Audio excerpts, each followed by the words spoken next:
itu ada beberapa kuntilanak, malahan lebih dari 10 kuntilanak lah yang mendekati kepada saya. Itu rambutnya wah ke muka saya tuh, mengganggu saya lah, sangkaan saya itu gagal gitu dalam berzikir tersebut. Wah, makin banyak, makin malam itu bukan makin sedikit, tapi makin banyak. Yang saya hampir-hampiran gagal itu ada harimau mau menerkam lah, yang mau menerkam saya. Tapi ini perintah dari guru. Seperti semula gitu ya? Iya, cuma paling kunti sama harimau aja di sana mah. Sosoknya seperti apa? Serem? Harimau kalau nggak salah gitu, hampir 30 meter tingginya. Harimau? Iya. Tingginya 30 meter? Iya. Dahsyat. Itu di yang pertama itu ya? Yang di pertama mah, iya di pertama ada, dan yang di kedua juga ada gitu. Jadi gak terlalu menegangkan gitu. Ya saya ingin model kayak orang lain lah, punya benda atau apa gitu. Saya ingin mencoba-coba, tadinya coba-coba, ya pada akhirnya saya itu tergiur lah, anak muda ya. Itu yang diarahin siapa, dari guru siapa? Sama diakhirin, ada gurunya gitu. Sama diarahin. Ya waktu itu sampai saya itu kalau kata saya dulu gitu, wani duel nah gitu. Jadi siapa saja yang menyentuh saya sakit hati, ya udah mati gitu. Gak ada.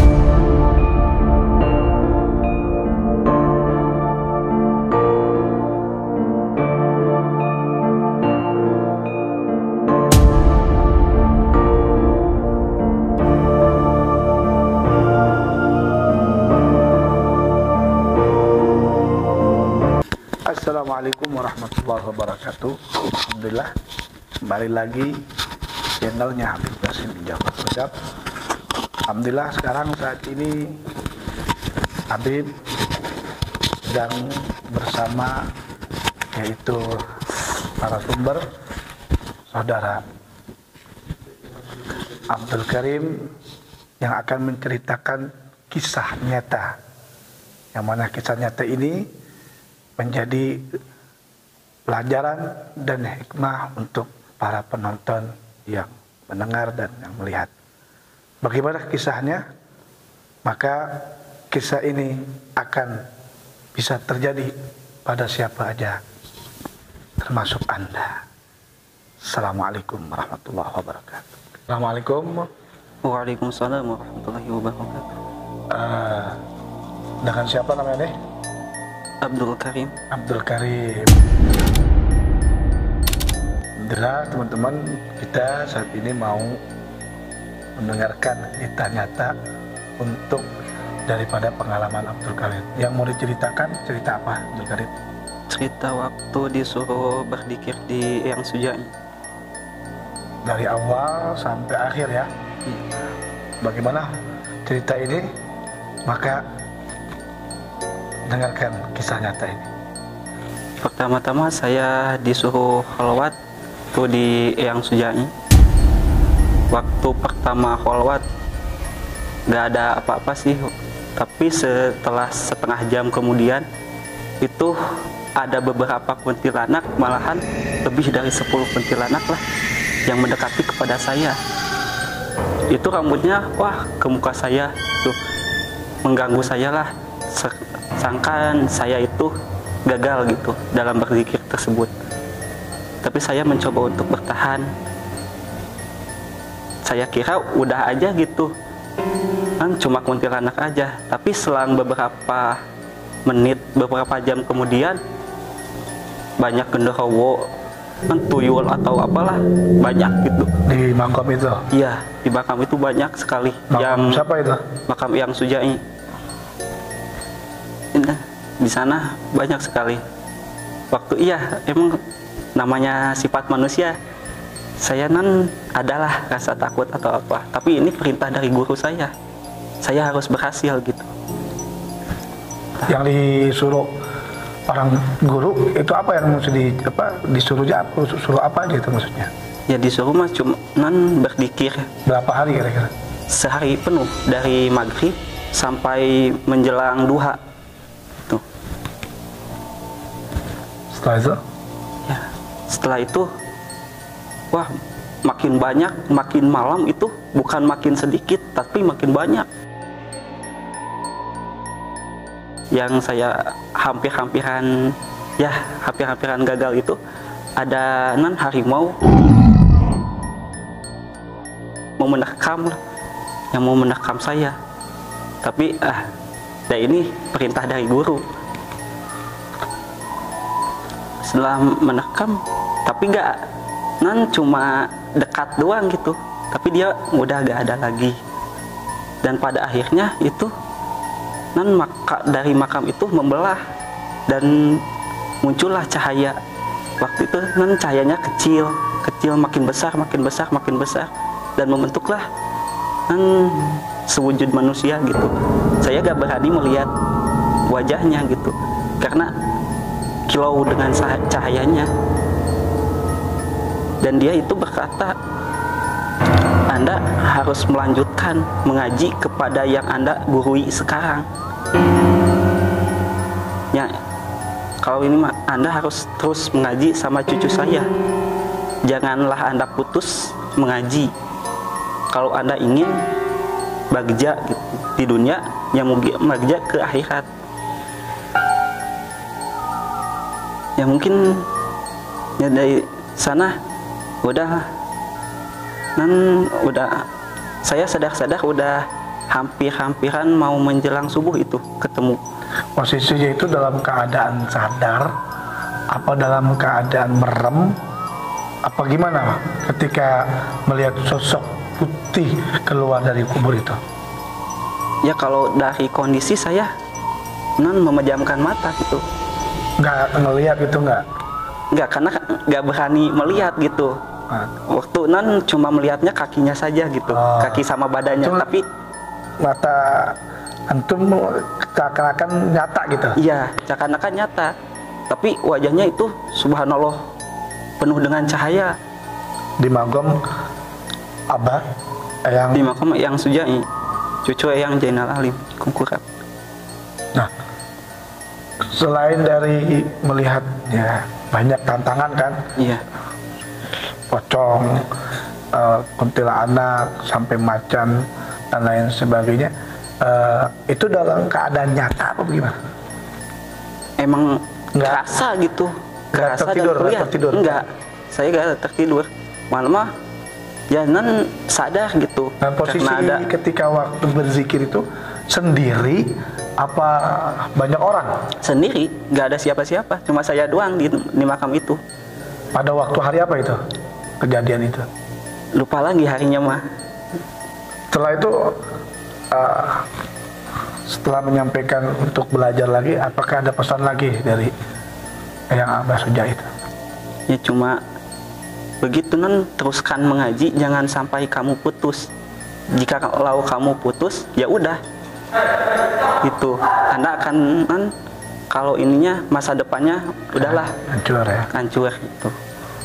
Nah, setelah berzikir dan menjalankan daripada perintah guru, lalu ketemu dengan guru. Iya, ketemu. Lalu diceritakan sama guru. Iya, diceritakan. Lalu apa kata guru? Iya, simak baik-baiknya. Anda harus terus mengaji.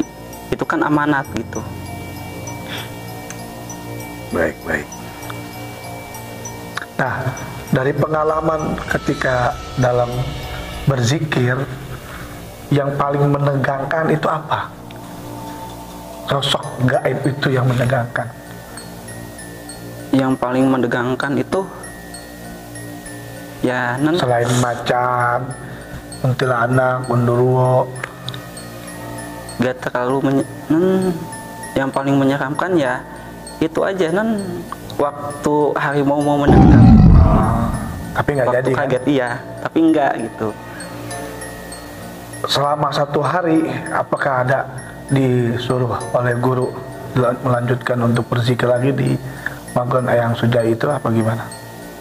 Enggak, yang setelahnya itu kan berzikir di Mama Ciburial, Ngamprah, di dekat Padalarang. Apa yang terjadi di situ? Ya di sana saya berzikirnya sama gangguannya gitu, hampir samalah gangguannya. Ya. Dan tapi di sana itu ada kelebihannya. Saya berzikir, ada sosok yang menemani saya di sebelah Itu saya. setelah 1 hari itu terus dilanjutkan zikir lagi? Enggak, setelah ada semingguan lah, seminggu dari seminggu kejadian ya. Lalu berzikir lagi. Zikir lagi. Nah, tujuan antum ini untuk zikir apa? Ya saya mah menjalani perintah guru aja. Iya. Apa pengen mencari jati diri, apa pengen kesaktian, apa bagaimana? Enggak. Cuma menjalani apa yang diperintahkan oleh guru. Gitu. Nah, setelah seminggu itu berzikir selama berapa hari setelah melewati? Sama.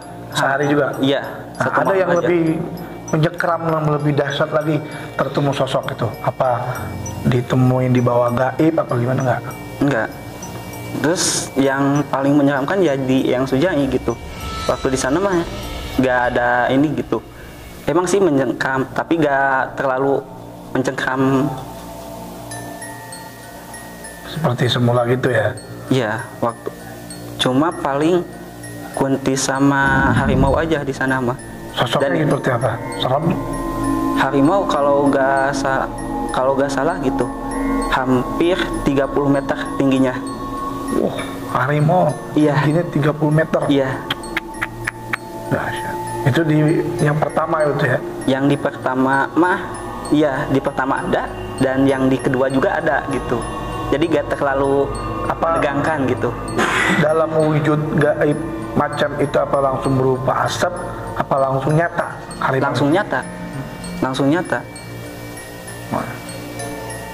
Ya saya juga sama kakinya besaran kaki harimau itu daripada saya. Ada sesuatu yang dikasih oleh harimau atau alam gaib itu atau semacam batu atau bagaimana? Enggak, waktu di Mama Ciburial ada mengasih tasbih gitu. Tapi sama saya gak diambil. Karena kan perintahnya cuma berzikir gitu. Saya gak mau apa-apa gitu. Cuma saya menjalani perintah guru. Sama dua-duanya juga menasihatinya gitu. Melanjutkan ngaji, jangan sampai putus ngaji gitu. Dengan guru ya? Iya. Tapi tasbihnya nggak diambil? Enggak. Ada lagi? Udah Pak. Pengalaman yang sangatnya agak mencekap itu ya 2 pengalaman itu aja. Ya waktu saya belum bertemu sama guru, saya itu dalam udah hancur lah. Waktu umur berapa tahun ya? Umur 15 tahun saya. Waktu dulu kan di daerah saya itu masih ada yang mengkaji ilmu hitam lah gitu. Ya saya penasaran lah, namanya juga anak muda gitu, penasaran. Saya mencari guru lah di sana. Dan waktu pertama kali saya ketemu guru tapi bukan guru yang sekarang gitu, guru gaib gitu. Guru yang mengajarkan ilmu hitam itu. Saya disuruh ke Gunung Galunggung. Waktu itu sekitar tabu 2 malam sama teman 4-an. Tapi teman yang 3 di kaki gunungnya, saya ke atas gitu. Waktu di atas udah gak ada siapa-siapa di atas. Ya ketemulah sosok harimau pertama kali saya ketemu harimau yang lumayan besar gitu. Itu hampir-hampiran ya saya pengen turun lagi gitu, tapi saya ingin mencari gitu jati diri saya. Ya udah saya lanjutin aja lah. Sendiri ke atasnya sendiri, nggak sama teman mah di bawah semuanya, udah pada tidur malahan Pak. istirahat gitu Itu teman. kira-kira jam berapa ke atas?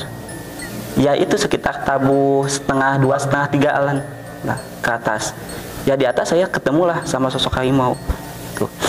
Waktu ketemu sama sosok harimau itu ya gak ada cuma berbincang-bincang gitu, ya mau apa Anda kesini, ya saya mah ingin apa gitu. Harimaunya bicara? Bicara sama saya, iya bicara sama saya. Ya Anda mau apa gitu kesini, kok malam-malam gitu, kalau kata kita mah gitu, malam-malam kesini. Ya saya ingin mencari sesuatu lah yang belum saya rasakan gitu. Ya waktu itu apa udah segitu. Waktu saya keluar adalah sekitar umur 17 tahunan gadis. Tapi teman-teman saya gak pada lihat itu gadis itu. Itu posisi antum lagi di atas apa udah ke bawah, udah mau ke bawah. Ada yang nyamperin gitu, ngasih benda semacam kujang, tapi cuma saya yang bisa melihat gitu. Teman-teman saya emang nggak bisa lihat. Nah udah waktu itu ya udah udah selesai gitu, ke rumah lagi lah, pulang gitu sekitar subuh lah pulangnya. Saya itu ya masih penasaran lah, mau ke mencari lagi. Nah yang kedua itu ke Gunung Sawal, sama di sana saya dikasih batu lah, hingga akhirnya saya itu di atas itu antum cuman duduk aja apa dengan berzikir doang di atas gunung? Duduk sambil berzikir, tapi ada tujuan gitu. Waktu pertama kali zikir itu waktu ke Galuh. Oh, apa tujuannya itu? Ya saya ingin apa, model kayak orang lain lah, punya benda atau apa gitu. Saya ingin mencoba-coba, tadinya coba-coba, ya pada akhirnya saya itu tergiur lah, anak muda ya. Itu yang diarahin siapa, dari guru siapa? Sama diakhirin, ada gurunya gitu, sama diarahin. Ya waktu itu sampai saya itu kalau kata saya dulu gitu, wani noel wani duel nah gitu. Jadi siapa saja yang menyentuh saya sakit hati ya udah mati gitu, gak ada ampun, udah. Kalau ada masalah ya udah saya berkenan ke kamar sepi gitu. Ya kalau sekarang masih sesaji lah, menjadikan sesaji, ya udah besoknya paling telat seminggu atau sebulan ya udah mati dia gitu. Zaman-zaman waktu mencari jati diri ya? Iya itu. Nah, selain pengalaman di sebelum bertemu dengan guru yang kedua ini, apa aja yang didapatkan? Oh ya, waktu itu saya ke Kuda Depa namanya. Ya saya sama kakak saya 5-an. Saya ke lapang gitu. Ada yang membawa saya lah ke alam lain, dan saya melihat pintu warna ada nomor warna 3 gitu. Ya di sana saya diajarkan ilmu ya, soal menyantet, soal peluh itu di sana saya diajarkan. Iya, di gaib itu saya diajarkannya. Selama berapa hari di alam kayak? Enggak, kalau di sana saya kira 3 hari atau apa, tapi pas kembali gitu cuma beberapa menit gitu, gak terlalu lama sih, tapi di sana saya merasa lama gitu. Tapi kok pulang sekitar setengah jaman lah udah pulang gitu, kirain ya seminggu kemudian gitu saya pas pulang teh, tapi ini cuma setengah jaman. Setelah mencari jati diri, apa yang dialami sebelum ketemu dengan guru itu yang kedua, yang didapati dari ilmu-ilmu gaib atau ilmu-ilmu hitam itu, yang dirasakan apa? Ya yang dirasakan ya setelah saya berbincang-bincang sama santri gitu, ya merasa tertekan gitu, kok saya gini aja, kok saya membunuh orang lain, gimana kalau orang lain saya kena gitu sama orang lain. Waktu itu, waktu paling parah saya kena itu 7 hari 7 malam saya gak bisa bangun. Udah di tempat tidur aja. Ya dari sanalah saya ingin merubah ke lebih yang baik gitu. Emang ada praktek buat memunculkan gaib itu?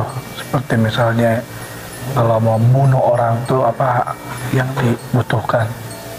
Ya kalau saya sih simple ya, gak kayak orang non. Kalau sesaji itu kan harus ada kelapa, harus ada non bunga atau apalah. Saya mah cuma kopi hitam pahit sama rokok gudang garam merah aja. Ya udah itu aja. Datang loh. Iya, datang langsung. Sosok gaib itu seperti apa? Sosok hitam. Bicara langsung. Bicara langsung. Siapa yang mau Anda, ya kalau mau Anda matiin gitu, si Anu dari daerah Anu, ya udah habis dia gitu. Dan akhirnya selama berapa tahun? Gak lama sih, cuma 3 tahun aja. Berarti udah banyak ngebunuh orang berarti. Ya juga. Tapi akhirnya sekarang sadar ya. Iya. Dan sosok itu yang yang dizikirin apa oleh Anda sendiri, apakah bisa dijalanin lagi apa emang gimana kalau kepengen? Nggak mau. Nggak mau terjun lagi sama non. Tapi kalau mau itu pasti bisa gitu ya? Ya udah enggak. Udah mental, udah saya buang ya? Iya. Baik para penonton yang dimanapun berada, kisah ini adalah kisah yang nyata dari saudara kita, yaitu Abdul Karim, yang mana di masa hidup sebelum menjadi jati diri beliau sudah menyantet orang, dan setelah kembali taubat diberikan oleh petunjuk oleh Allah, sehingga beliau mencarilah sosok guru yang menjadi untuk membawa kebaikan sampai akhir hayatnya nanti bertemu dengan Allah Subhanahu wa Ta'ala. Dan mudah-mudahan dengan cerita kisah ini yang nyata ini menjadi hikmah buat Anda semua, maka siapa saja akan bisa terjadi kisah ini termasuk Anda. Assalamualaikum warahmatullahi wabarakatuh.